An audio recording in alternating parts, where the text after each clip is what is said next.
Keezer. Thank you very much, members of the media, for attending this media interaction and bringing forward pertinent information which we feel is necessary for the benefit of Trinidad and Tobago.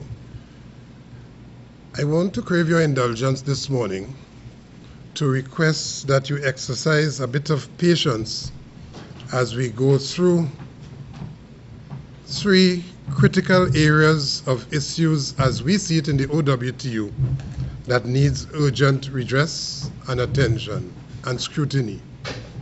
The first issue we want to deal with this morning is the issue of a public utility, an essential service public utility, that is TNTEC, and its operation and its industrial relations and its malpractices and all of the above, how it could threaten the very fabric of our existence during this COVID-19 period and post-COVID-19 going forward.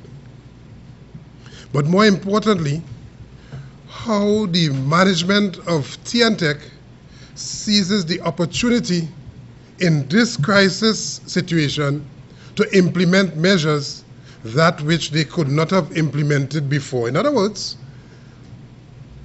the fact that the workers were away, the fact that the union's presence were not there at the various workplaces, this essential service, the management of TNTEC used the opportunity behind the back of the union and certainly to subvert critical provisions of the collective agreement to implement measures that they could not have implemented before. And the first thing that you would recognize with that type of approach, it is an underhand, clandestine kind of arrangement that characterizes TNTEC's operation. There's absolutely no trust between the TNTEC's management and the workers before, and that has been exacerbated by virtue of what I have just described and what I'm about to tell you.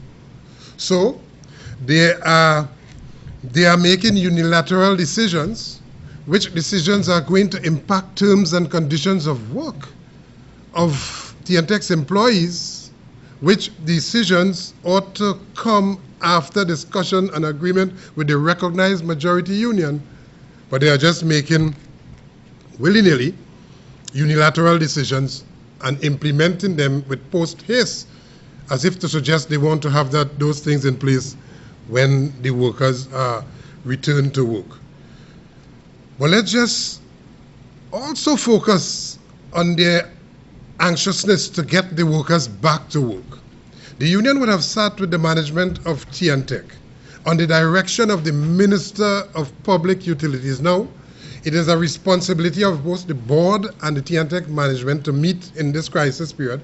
They refused to meet, and you would recall the press conference that we had when we highlighted that. And we had to have intervened the Minister of Public Utilities to instruct them to meet. And so that happened. And so in that meeting, a protocol, an arrangement for how TNTEC will operate in this crisis, given the fact that they are an essential service and the union support this essential service, providing service to the country, which service is critical. If without that, the country will not run. And therefore, we commit to that. But our priority in that commitment is to the lives of the ones who discharge that responsibility.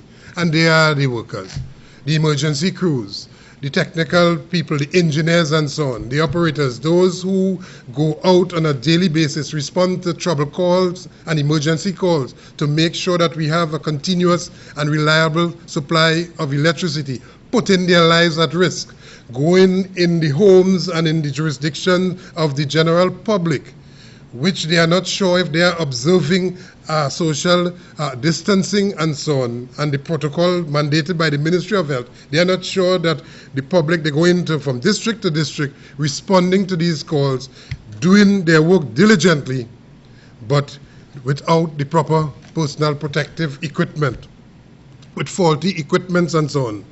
And of course, the management are corralling them into antisocial distancing, meaning that where you would require a reduced number of workers so that you would maintain the requirement of social distancing, that is not in the management's plan. So while they say they agree on the one hand, they have their area management and their area managers across the country, Trinidad and Tobago, instructing and threatening otherwise to have workers do things that would put themselves at workers at risk. Now, mind you, the management and those area managers and so on, they are not going out and putting themselves at risk, you know. They are demanding that the workers put themselves at risk. And we are saying that we are supporting the reliable supply and the continuous operation of TNTEC. It is vital for our country to continue to run, for our economy to continue to function. But it must not be at the expense of any life. Not one life must be expended to achieve that objective. And all we ask for is for trust and honor, good management at TNTEC to ensure that workers are properly well protected. That is not happening. And so on the announcement of the Prime Minister after his press conference, I think it was Saturday, they immediately seized that opportunity to instruct all the workers to go back to work. Could you imagine that? So we are for them collecting their revenue to ensure that they can do the things that are necessary to keep the commission functioning. But it was never the agreement to send all the workers back to work. I did not hear nowhere in the Prime Minister's address that everybody thinks business as usual, that it is normal, and that any entity, whether that entity is essential service or otherwise, that everybody should go back to work as normal. That was never the what was stated by the Prime Minister. I didn't hear that. And therefore, what they saw is an opportunity to do that. What they are doing, they are provoking the Oilfields Workers Trade Union, because the current TNTEC management, they are with a different agenda, an agenda that is not nationalistic, an agenda. If you provoke the OWTU to respond, then they and their political agenda will fold their arms and look at and in amusement of the chaos within the current crisis. Because indeed the country is in a crisis, but theirs is the attempt, as we see it, to create a crisis within the crisis.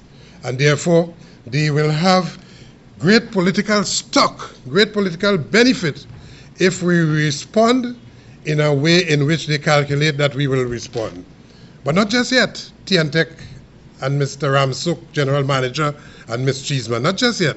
We are warning the public and the government to take control of this rogue elephant that is TNTEC and its management, because they are provoking the wrath of the workers and the union, if only for the benefit of protecting the lives of those workers. All we ask for is a safe environment, a good and conducive industrial relations environment at TNTEC, so that work can continue with respect for those who perform the work to have our country's economy going. And therefore, no proper arrangement for social distancing at TNTEC, inadequate and inappropriate PPEs, incoherent planning of jobs, attempt violation of the collective agreements, the whole undue influence of the contractors and contractor workers, because we always call attention to the use of contractors, but this is now an opportunity for them to threaten contractors, get them in and have them put their lives at risk and their family lives at risk in that situation that is totally untenable. And we had was, the OWTU, that is, was to crave the intervention of the minister for yet another occasion yesterday to get TNTech to meet with us to ensure that we have all of these arrangements corrected as they phase workers back to work to ensure that workers' lives are not put at risk. This is a serious situation, but to us, it seems that it is only serious for the people in the top management who will be safely at home, but while instructing people to put their lives and their family lives at risk. We condemn that approach. Today is a warning, both a warning call and advice to the Minister of Public Utilities. Take control of that rogue element that is TNTech, its management, with its agenda as we see it, an agenda as we interpret it, based on their actions, that is opposed to national interests. And of course, take control of the board, which we look at with very acute suspicion, the board and its chairman, who join arms with the management to violate the collective agreement, provoke the Oilfields Workers Trade Union, and to create a crisis within the crisis. A word to the wise is a word enough with respect to the TNTech situation. The next issue we want to deal with this morning is an issue that has relevance or resemblance to what is happening at TNTech. But I want to respond directly to the various chambers of commerce and so on, directly to them this morning. Because, you see, they are with an intention to put profits before lives, put profits before the safety of their workers. And while they enjoy the benefit of being safe somewhere in their homes in Westmoreland and in Valsayn and in all of those posh areas, top members of the chambers of commerce are pushing for the country to reopen with business as usual, or to have those who would go out to secure their profits put their lives at risk. And they are safely perched somewhere with no harm coming to them. I want to say this morning to the chamber, and let me say before I continue in this regard, I have absolutely no regard for anybody who put profit before people and who put people's lives at risk and who disrespect the contribution of workers for their own benefit. I want absolutely no friend with nobody. I have a job to do, and I will do that without fear or favor, without fear of government, opposition, or members of any chambers. I don't want anybody to like me. I have my family to do that. So you could blog, you could use social media to do whatever you want. The facts are the facts, and the facts are that you ought not to be pushing to open back up the country that would allow for workers' lives to be placed at risk and the country to experience a new outbreak and so on. And therefore, I just want to make a couple points around that, which is where we should take our examples from.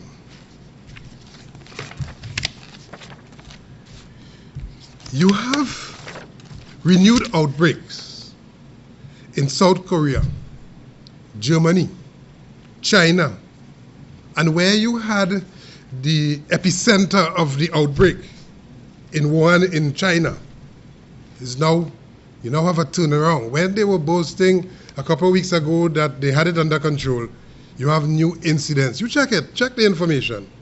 So Renewed outbreaks in South Korea, Germany, and China continued risk as countries seek to reopen. And then you have in South Korea, where you had one of the best examples of dealing with the COVID-19 situation. You have South Korea tries a tentative reopening and pays for it. And this is dated May 11. You can go do your own research and so on.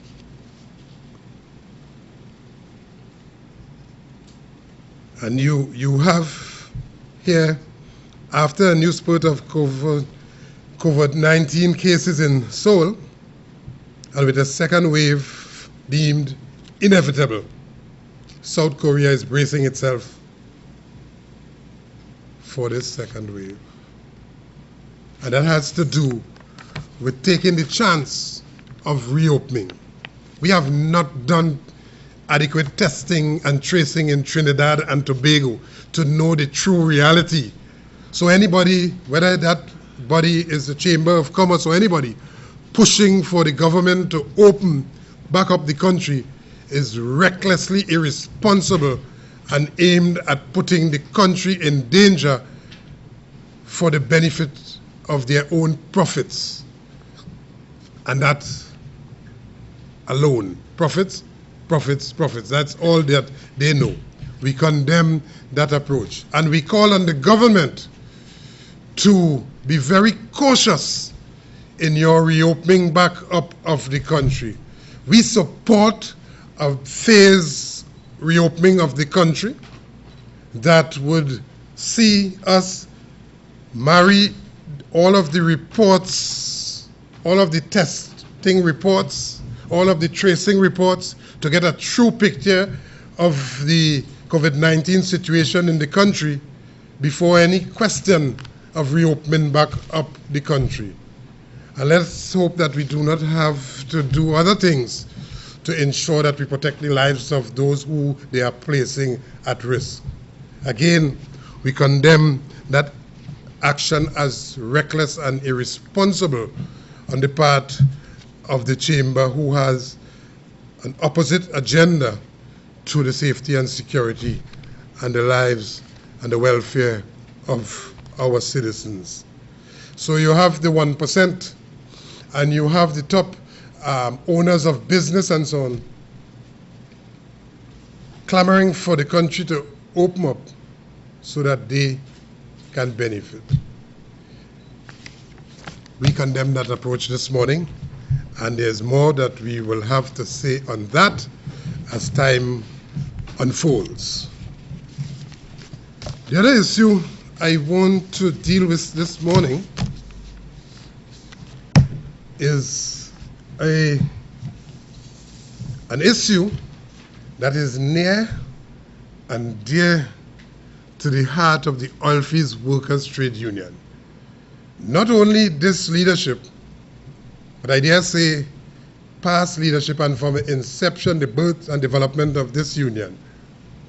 That is the Petroleum Company of Trinidad and Tobago's issue and the announcement by the leader of the opposition in respect of the former Petrotrin and its refinery and its assets. I want to take my time to deal with this issue this morning.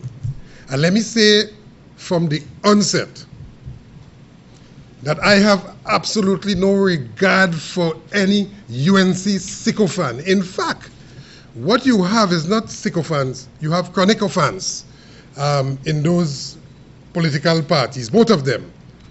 And I have absolutely no regard for what you will say or blog or put on social media, because I am dealing with the facts. And the facts of the matter are as follows. One of the 5 pillars of recovery of the economy announced by the leader of the opposition to the country is the reopening of Petrotrin. Now, this union has no problem with with whatever she considers to be the 4 other pillars. We will deal with that on another occasion. But insofar as the Petroleum Company of Trinidad and Tobago is concerned, and that statement of a reopening, we think it's a farce. It's aimed to do one thing and one thing only. That is to scuttle the deal, to scuttle the arrangement, to scuttle the bid that the OWTU's company, Patriotic Energies and Technology Service, would have won last year to acquire the assets of Pointe-à-Pierre for the benefit of the country. They don't want that.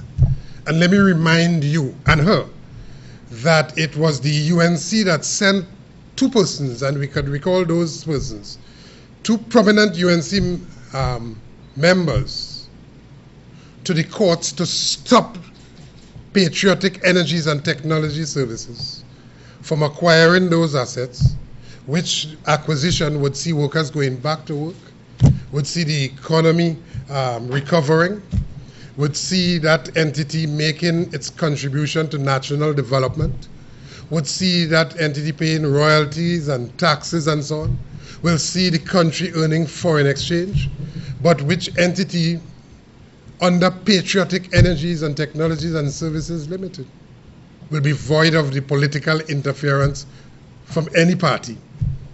And so the workers, the former Petrotrin workers and their union, of course, supported majorly by international refinery operators and operators of good refinery experience and so on, to ensure that it is run efficiently in ways perhaps it has never run before. That is what the union commits to. But they don't want that. Theirs is the attempt, the UNC that is, that the UNC parties, theirs is the attempt to stop that acquisition process from happening. And you only have to go back, as I mentioned, to see how they went to court to stop that. You only have to go back to see the statement made under the cover of Parliament. The Honorable Member for OWTU East, yes, Rudal Monilal, under the cover of Parliament, fed the country malicious lies about the OWTU's acquisition of the process. And we came right here and denounced it and proved it to be a lie. It was a lie then, today it continues to be a lie. And therefore it's about mischief and so on. You heard no apology coming from him after we would have denounced that. You heard no apology coming from the party after the union would have cleared that up. But theirs is the attempt for the workers, the former workers, and the union not to acquire those assets so that the country can benefit. And therefore, the more chaos we have in the country, the more unemployment we have, it's perhaps better for some people. But that's not good for OWTU's people. It's not good for a responsible union that seeks the country's interests from time immemorial. Now, you know, there are people who falls on both sides of the fence in that regard.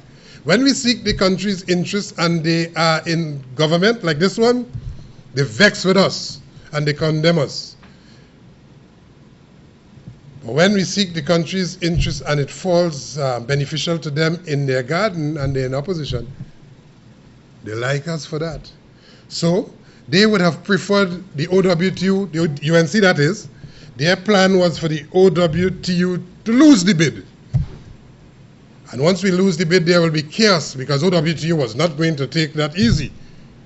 Because we knew that we had a formidable proposal that was superior to every other proposal. And therefore, it's that on that basis, with the highest possible standard, we won the bid. And they are relentless in that approach. So there's another approach developed now, which is to say, we will open back up Petrotrin. What does that mean, open back up Petrotrin? Let's just go back into a bit of history here and see the same person who claims that she will open back up Petrotrin when she had an opportunity to have Petrotrin functioning efficiently, what did she do? History must always inform us the road we must take as we go forward. And let's just pay attention. You would recall on December 17th, I think it was, in 2013, a major oil spill coming from the Pointe-à-Pierre Marine Department. And that oil spill, the extent of that oil spill, it would have threatened the entire coastline stretching from Otaheite straight down to Labre to Cedros.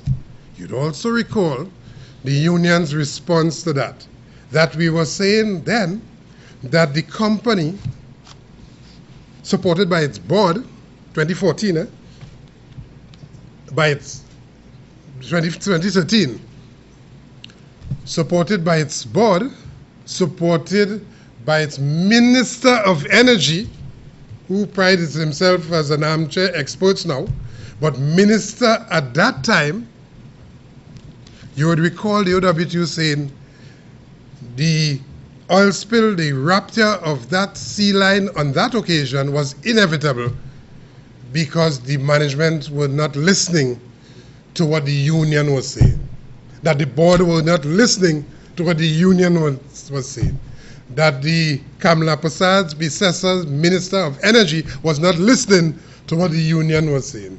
And if they had listened, we would not have had that major environmental disaster. And therefore, notwithstanding that they didn't listen, the fact that it occurred, we must move with post haste and to implement particular measures to ensure that Petrotrin is operated safely, profitably, in the country's interest, in the national interest. And so after that oil spill, we sought in January of the following year, 2014, an urgent meeting with guess who? The same person who wanted to open back up Petrotrin. And let's just go down memory lane a couple quick steps.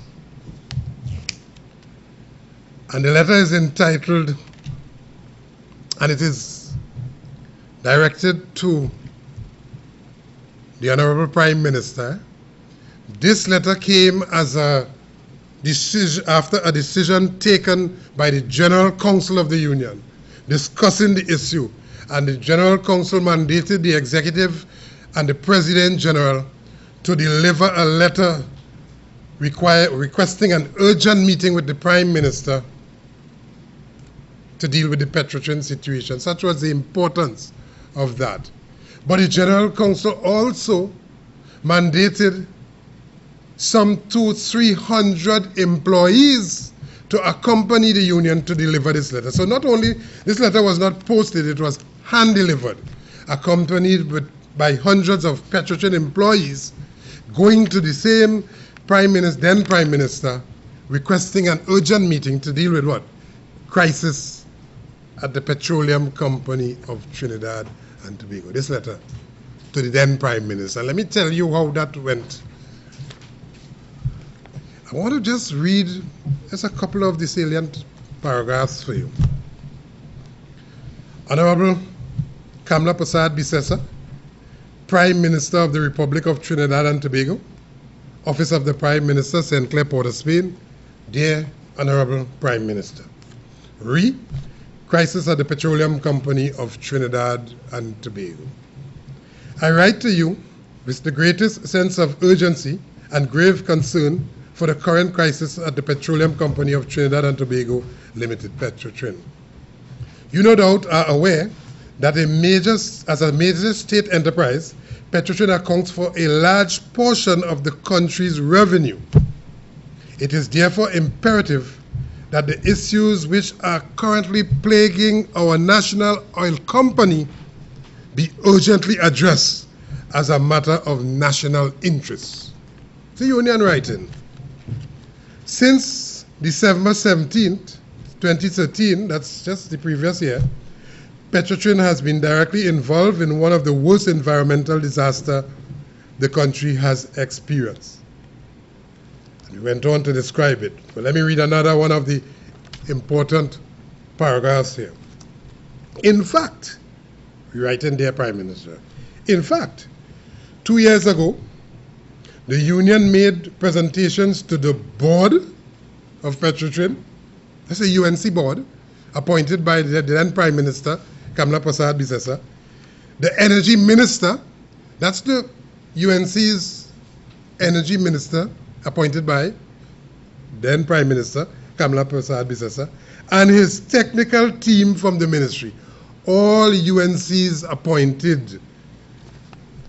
These presentations outline not only our deep concern for the way Petrotrin is being managed, but also our recommendations for improving the company's performance, which, if implemented, would have increased production in a safe and environmentally friendly manner.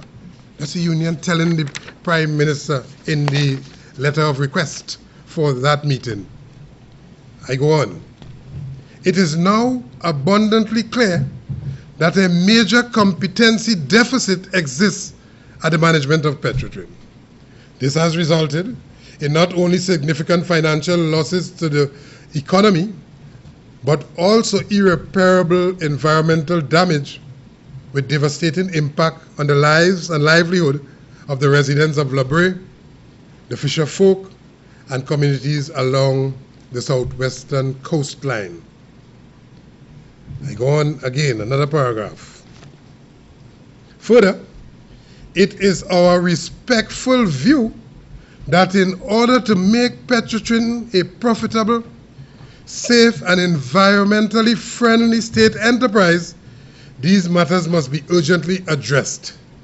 Given its significance to our national economy and the crucial need for its immediate turnaround, for Petrotrin's management and for the board to continue with its current business as usual approach is definitely not an option.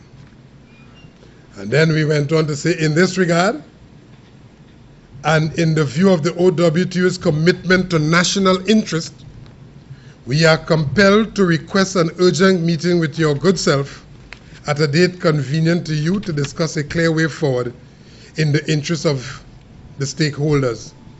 And guess who? All of the people of Trinidad and Tobago.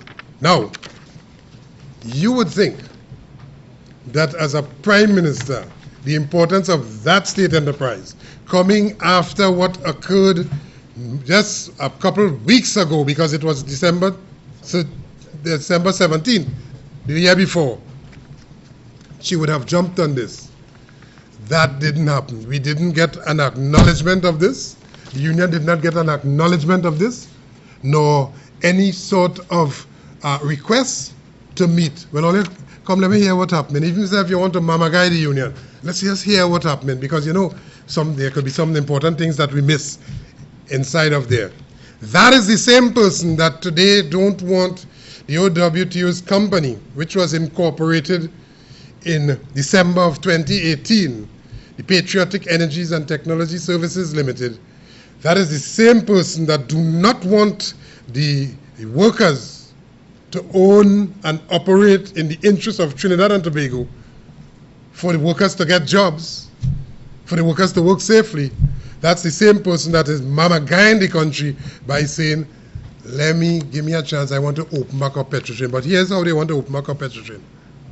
Disregard for safety. This happened under, you remember this? This happened, both of them. This happened under the same person who want to open back up Petrotrin. So they open back up Petrotrin so we'll have more oil spill. More disregard for the environment, more mismanagement, more underhand deals, more incompetence, and so on. Because when you had your chance at the wicket, that is the way you played your hand. That is what you did. So you can't fool me and the OWTU and the Petrotrin workers, Kamla. You're not fooling anybody with that. You are on a different agenda that is not certainly not in the interest of the Petrotrin workers. A serious attempt, a desperate attempt is being made to really fool the Petrotrin workers so that they will believe and go away with the thinking that Kamala has a plan for Petrotrin. And today, let me say immediately, today, in 2018, the OWTU held the view that Petrotrin ought not to have been shut down. We maintain the view that the PNM ought not to have shut down Petrotrin. We maintain that now, that view today, and we will always maintain that view. And that has its own consequences, which we will deal with. But our first priority has to be to protect the jobs of the workers and put them back to work, ensure economic activity throughout the country, and in particular in the southern part of the country, ensure in the construction phase of Petrotrin, as we do the turnarounds and as we do all those tank repairs, which both governments did not do, but which Patriotic Energy is about to do, ensure that some 5,000 plus workers get jobs, scaffolders, welders, helpers, carpenters, masons, technicians, mechanics, refinery operators, and so on, sailors, operators of vessels and so on, captains, engineers and so on those vessels, marine craft operators, yeah. Ensure that the machine shop and the welding shop and so on, the pump shop, all of those things are operational to ensure a safe operation of the refinery. It can be done. It can be safe. And I think, in my respectful view on behalf of the union that I have the pride and privilege to represent, that there's only one entity in Trinidad and Tobago that can do that, and that's the Oilfields Workers Trade Union. And so we would have proven that by virtue of the quality of our proposal. Our proposal for recommending the restructuring, which Kamala had, which Rowley had, which when they open up the request for proposals, we responded, notwithstanding that we said we didn't want it before, because at that time we were involved in the restructuring exercise. But at once it was clear to us that it was going to go a way that is not in the interest of Trinidad and Tobago, we responded, the union responded, and we presented a proposal that Kamala had that she refused to implement. So what she really wants, and all of these are files that we wanted to talk with Kamala. All of these are issues that we wanted to tell the Honorable Prime Minister, these are the problems, these are the solutions, and so on. But give her an opportunity to implement one of her 5 pillars to open Petrotrin back up to more cover-up, more corruption, more bacchanal, more squandermania, more contract work given to friends and families, and so on, more incompetence. We are not about that. And it is unfortunate that after independence in 1962 to date, it is unfortunate that once those assets were taken over by local ownership and past governments and present governments had control of those assets, they were not operated in the best way to bring about the type of profits that those entities can bring to the country. In other words, it is unfortunate that the multinationals would have operated those assets in a more efficient manner than past and present government. That is history. The records are there. And therefore, once the local politicians got their hands on Petrotrin, they saw it as a cash cow and a feeding frenzy to put their friends and families in top management control and to milk Petrotrin to its final death. And so Petrotrin would have been safe if we had no Malcolm Jones interfering in Petrotrin. Petrotrin would have been safe if we did not have no Kamla Prasad Visesa interfering with it. And certainly Petrotrin would have been safe if Keith Rowley did not shut Petrotrin down. And everybody else's, and it was awarded to the OWTU's company, Patriotic Energies and Technologies Services Limited, to acquire those assets and to operate it in the interest of Trinidad and Tobago. And when that occurs, members of the media, Trinidad and Tobago, it is Trinidad and Tobago that is going to benefit, because nobody is going to affect the smooth and safe functioning of an entity that we were craving the opportunity to get for quite a while, but we were denied. And now we have the opportunity to operate it. We will prove to Trinidad and Tobago how successful that will be. I call on all the former Petrotrin workers, all of the OWTU members, to understand what is happening here. People from the Southern District, all of whom are impacted today by the closure of Petrotrin, all of whom stand to benefit from Patriotic Energies and Technologies reopening Petrotrin, having the refinery functioning, immediately affording the country over 5,000 jobs in its construction stages, and then subsequently permanent jobs to follow. I call on everybody to defend your interests and to tell all of those who had an opportunity to have that company functioning properly before but wasted and squandered that opportunity, that don't try to fool me today with any nonsense. We consider that as reckless nonsense aimed at only fooling the people for yet another occasion when there was an opportunity to fix Petrotrin. As a matter of fact, let me just say finally, one of the mandates that we would have given our former leader, which was agreed to, and it is captured in the manifesto of UNC, that 2010 manifesto, it calls for a forensic audit into Petrotrin. Where's that? Where's that forensic audit? The response to my letter to the Prime Minister is to put together a hodgepodge committee, some committee called Task Force Committee, sometime down in April of 2014. This letter was written January, talking about a crisis, talking about urgent attention, Prime Minister. We need to meet with you to discuss. Not until April, a task force committee was put in place. But guess what? Task force committee, where's the report? What task force committee looked at? What is the outcome of that?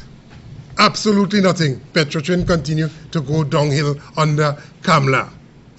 And let me also say that the only reason why that task force committee, that hodgepodge committee was put in place was because the union found it necessary, when she did not respond, to write to the Honorable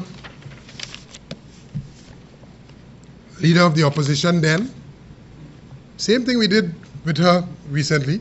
We wrote to the Leader of the Opposition then, Dr. Keith Rowley, telling him about the crisis and telling him that the Prime Minister didn't respond. We wrote to the Honorable Jack Warner. The Honorable Jack Warner. You remember that? When Jack fell out with them and he was in quarantine then, since then. Yeah? My letter dated January 24th.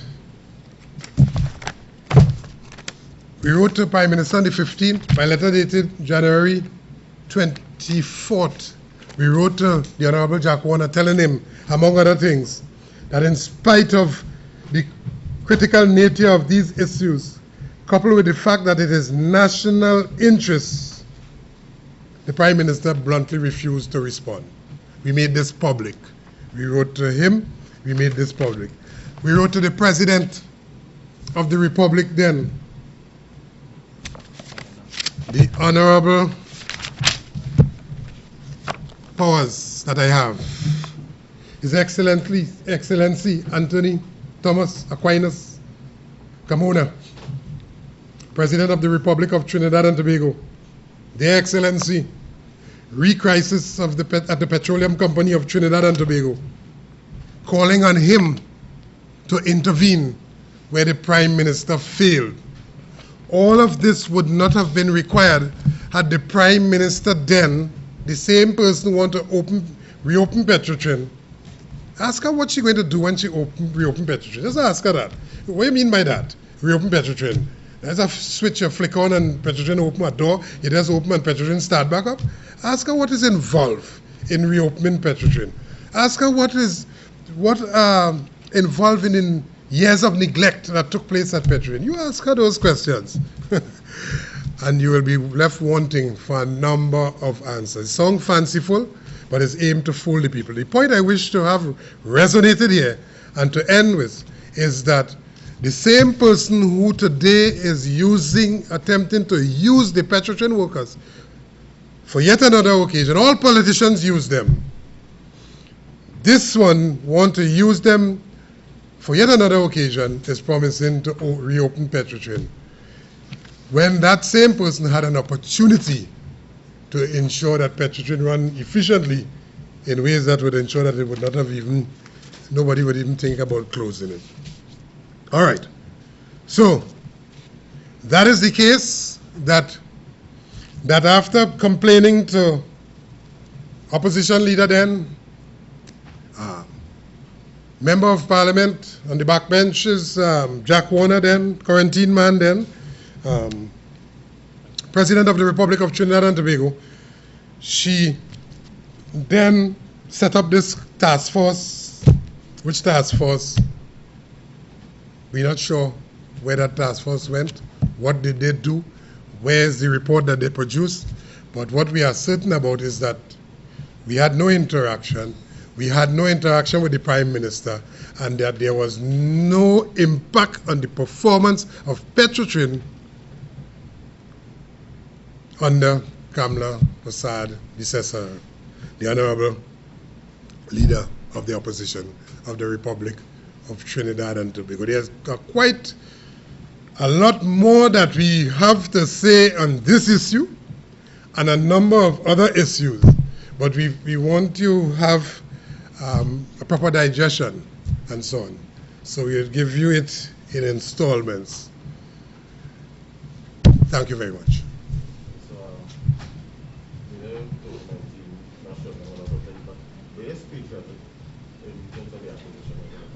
Well, the COVID-19 situation and the lockdown of not just Trinidad, but the countries around the world would have prevented the continuation of the inspection process. You recall, we are pointing out to the country and the government that we need to do a thorough inspection of all of those assets before we close the acquisition process.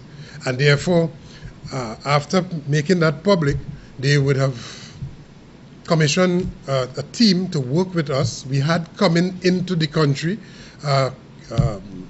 an extensive international team to do that top-level inspection. And we would have conducted that inspection successfully for 1 week.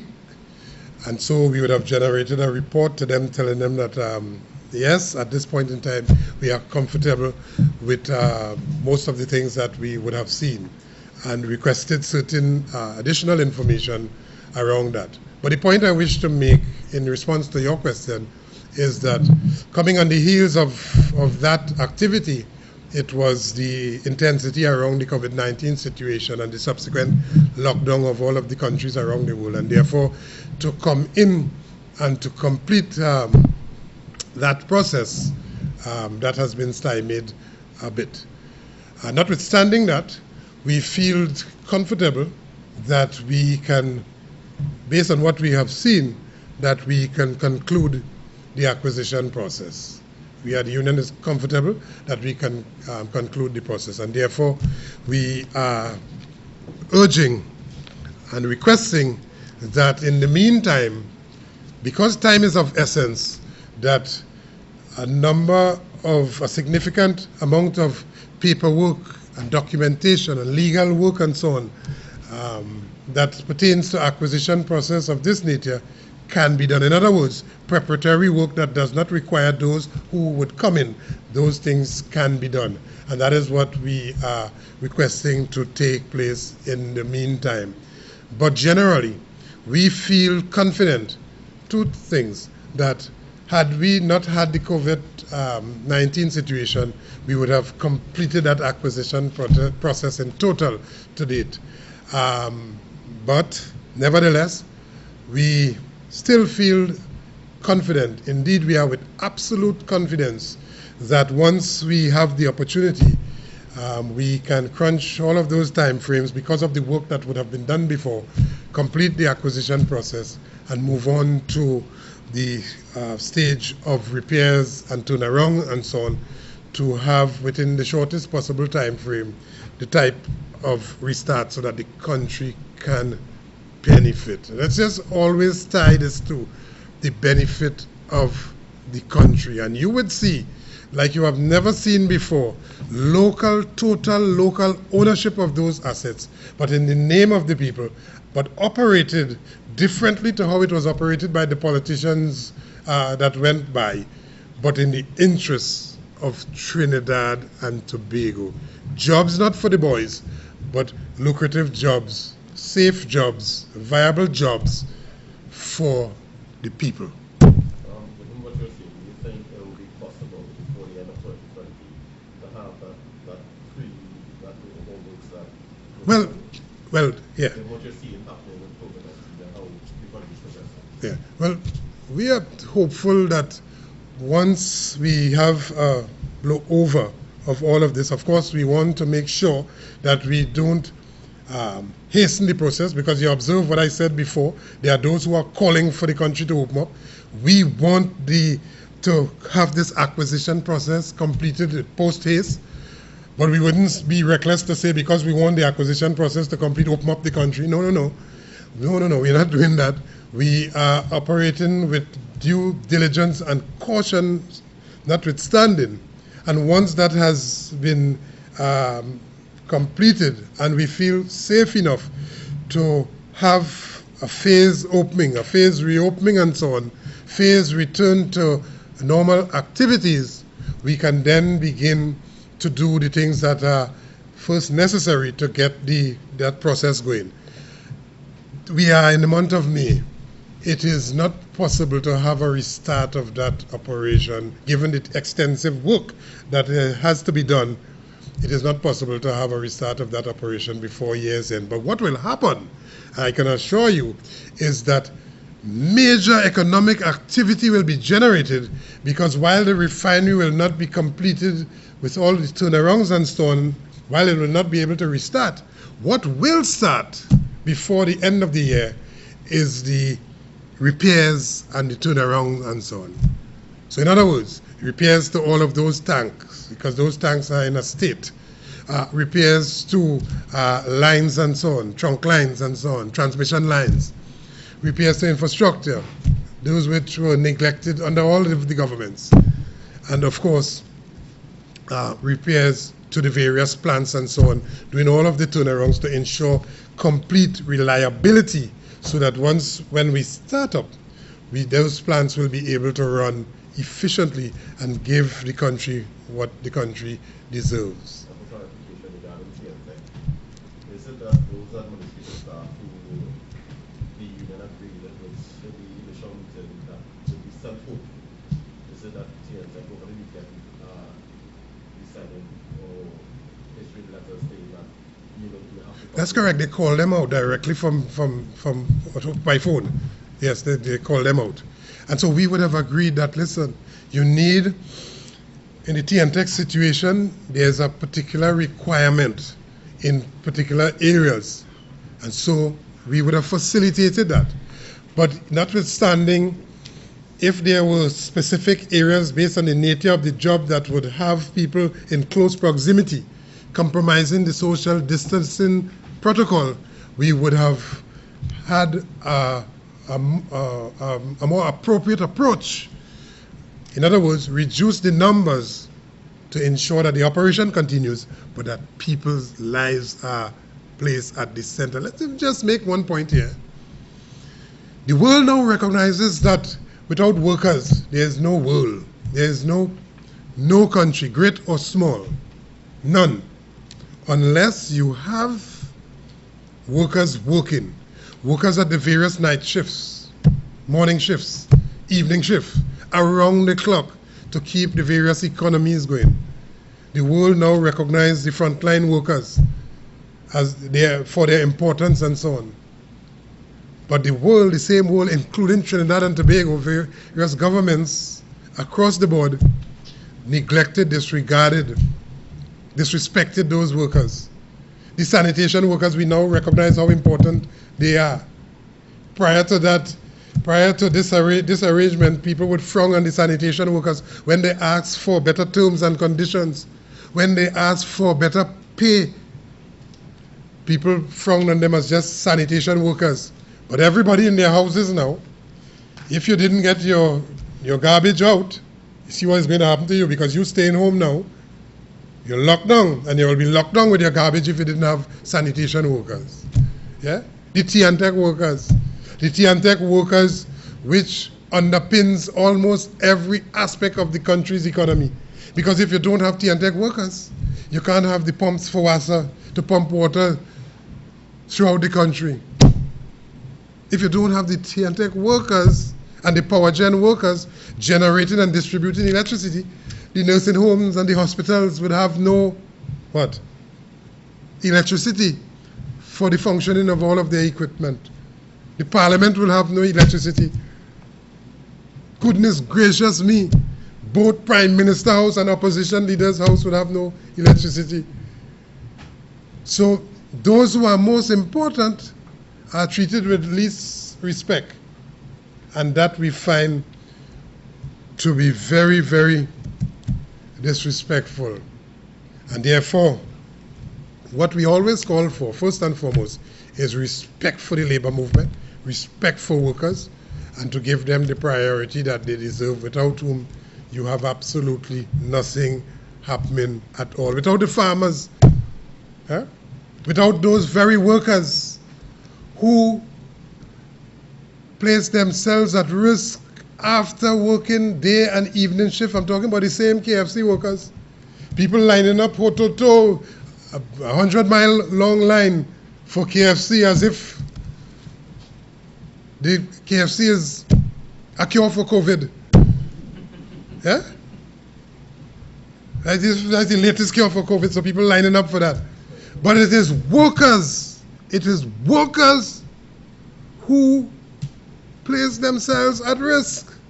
Those very workers who people come in to the KFC outlets and disrespect as workers and so on, facing the bandits with no protection from the government or its agency, Ministry of Labor, to safeguard workers and working people, and to give respect where respect is due. And therefore it is time that all workers recognize their importance and demand, on the basis of what they do, the output they make every day, the type of respect and remuneration that they deserve. And we will support that 100% of the time. And today I say this without fear of favor, without fear of contradiction, without fear of condemnation, without even fear of confrontation, because we fear none of the above. Because what we are saying is, the facts are supported by all of the documentations, and also by the mission that we were charged with some 80-something plus years ago, to ensure that the country's interests is well represented, defended, and preserved. So I have absolutely no fear of their sycophants and so on. They're chronicophants. They are not sick, They are chronic. So they are chronicophants. I have absolutely no fear. I want no friend from no side, from government, from opposition, from nobody. I have no friend from all. I have my family to do that. Yeah, I don't want all to like me. We're here to speak the truth and to speak it as we see it. Kamla Persad-Bissessar would have failed as in her position as the Prime Minister of Trinidad and Tobago to defend the country's interests, to defend Petrotr's interests, but she's coming now late in the day to say she will open back up Petro. And where was Kamla Persad-Bissessar? Where was Kamla Persad-Bissessar when we were pounding this pavement night and day to ensure, to try for it, to make sure that it does not close? Where was she? Did she have high-fied and high-paid lawyers? Did she send them to file an injunction to stop it from closing? Then she could have done that. But yes, she could have sent those persons whom we saw running to the courts to stop the court from the process of patriotic energy, acquiring those assets, to allow workers to go back to work. She could have done that. But she didn't do that. She could have filed an injunction to prevent it from closing. She did not do that. Let's make the point. There was absolutely no attempt at that. It was expedient if it closed. Well, OWTU will be vexed, all them workers vexed, and they go fight the government. Of course, we would have fought them. Make no mistake about that. If we did not acquire these assets, as a matter of fact, we fought them to prevent them from closing it. But then they used the power of Parliament and the constitutional powers, and they closed it. But she didn't send anybody to stop it from closing. She sent them to stop us from acquiring it. And now you say you will open back up Petrotrail. And so we cannot stay quiet and hear that nonsense that is passing for good intention, where people will be fooled because people have short memory in this country. We can't hear that and stay quiet. In other words, I want to say categorically this morning is not to examine the 5 pillars. We examine one. And we are certain by that examination, she have one less pillar out of those 5. Yeah? That Petrotrin pillar you don't have because it's not a firm pillar. Mr. you don't fear anybody. Just on another note, we have what we call fluid gate that is plaguing the whole country, right? We haven't heard from the union regarding this. As President General of the OWTU, we'd like to have a little response about your... What do you call it? What did you call it? Fluid gate. Fluid gate. The Venezuelans came here for COVID. They claimed that they came to for COVID advice, and there was a deal to pay. For what advice? COVID.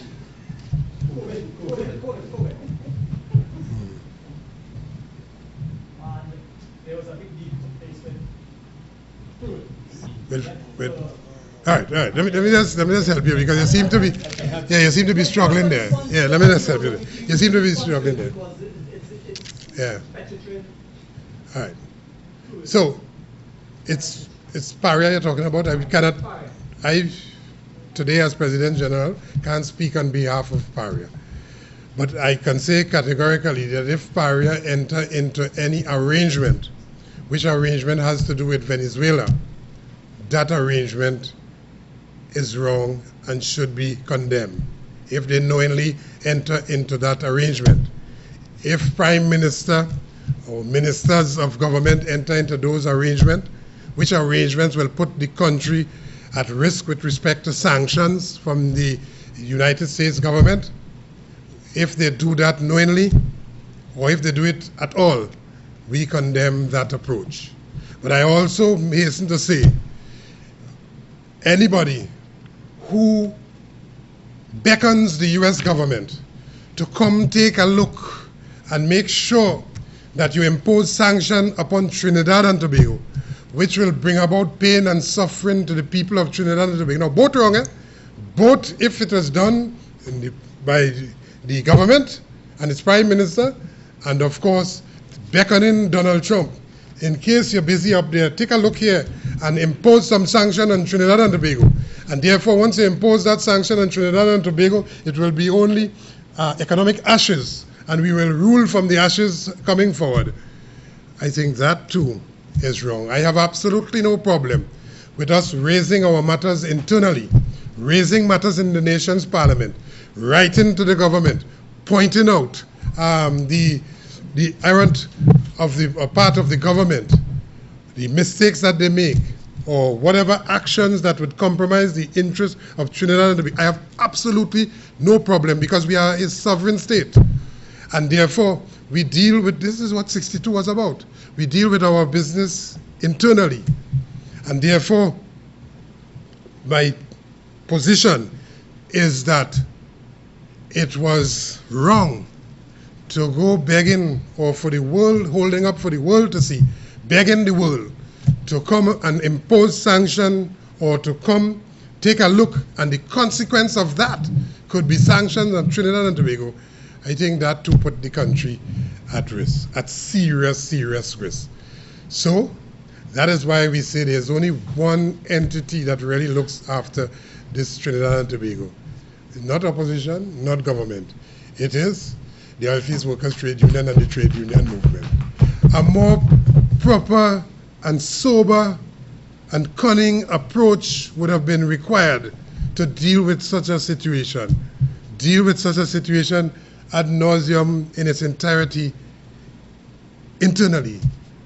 We all know what the madman gives.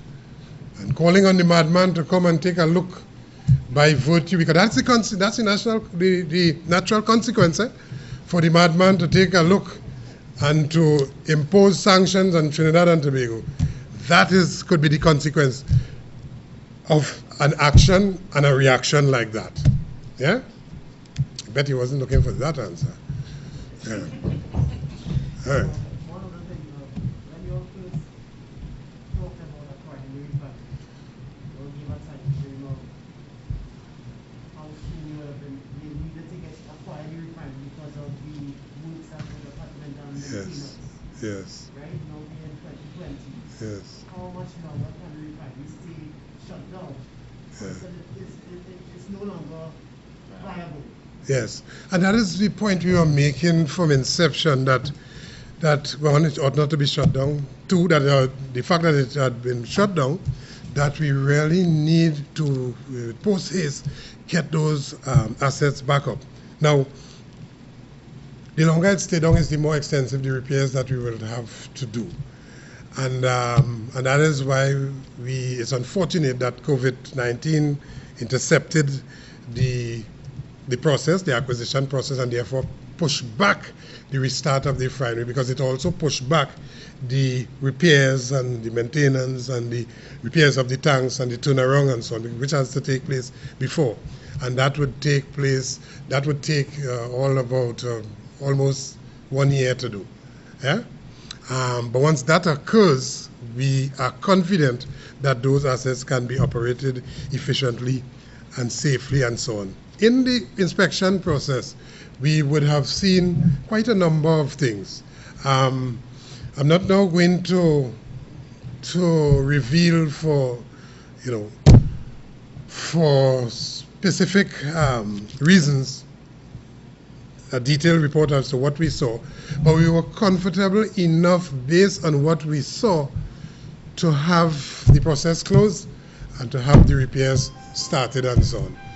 Based on what we saw, notwithstanding that it was off for the period of time that it was off. And may I also say that in that inspection process, we had not just the foreign team, but we had local former Petrotrin employees, operators, and technical people who know the plant, walking the plant with us, walking the berths and so on, and the port of Pointe-à-Pierre, to make sure that all of those assets are in a way that it can operate. All of those persons and their families, all of those who would have not been in that inspection for that week and so on, but all of those who were connected to the refinery and its operation, the former Petrotrin workers, all of those workers are today with hope that this thing is going to restart, and it is going to run not like how it ran before, but it's going to run in a way that would give them lucrative jobs, safe jobs, so that they and their family can benefit. And let me just end again by reiterating the point. Let me just end by reiterating this point, that even though it would take about a year, or at best perhaps 10 months to do the repairs, immediately work activity would start, because the repairs would have to incorporate over some 5,000 persons. Yeah? Just a follow-up to the gate issue. Do you think the Prime Minister is telling the truth to the nation as regarding this deal with this Venezuelan? But I have had no, yes, I, like you, don't have any, I'm not privy to any investigation and so on. I think what would really determine the truth about those issues is an investigation of some sort. I don't know.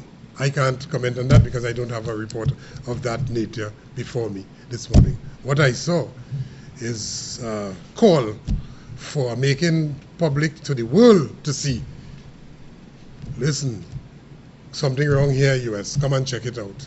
Yeah. In fact, there was a letter written directly to the US ambassador for what, heaven knows, perhaps it was for us to go back to Massa days, for Massa to come and instruct our parliament or instruct our government to do certain things which perhaps they were not doing. Well, that's strange. We are in very, very strange times. We are in desperate times, and we are with desperate people. And the actions that we are seeing unfolding are desperate actions. And those actions are not in the interest or for the benefit of the country. All of those people who want the country open back up today, they ought to understand, all of them, all the UNC supporters, and of course PNM alike, the people of Trinidad and Tobago, the various chambers and so on, they ought to understand a couple things well. And the first one is that if Trinidad and Tobago is sanctioned, it is Trinidad and Tobago that will be sanctioned. And therefore their businesses, both UNC and PNM and everybody going down the tubes as a result of sanctions imposed on the Republic of Trinidad and Tobago by the United States of America, if that happened. Yeah? So let's pray for that not to happen. And let's pray for people not to make mistakes that they made before, to make sure that we walk the road that the country will continue to be defended and to benefit. But all of those persons, again, I want to end, Mr. Ivan Tulsi, my good friend, all of those persons will benefit the chamber, PNM people, UNC people, workers across the board. The economy will benefit with a patriotic energies and technologies operating those assets, bringing in foreign exchange, ensuring a reliable supply of fuel to the country, economic growth and development, and so on, for everybody to benefit.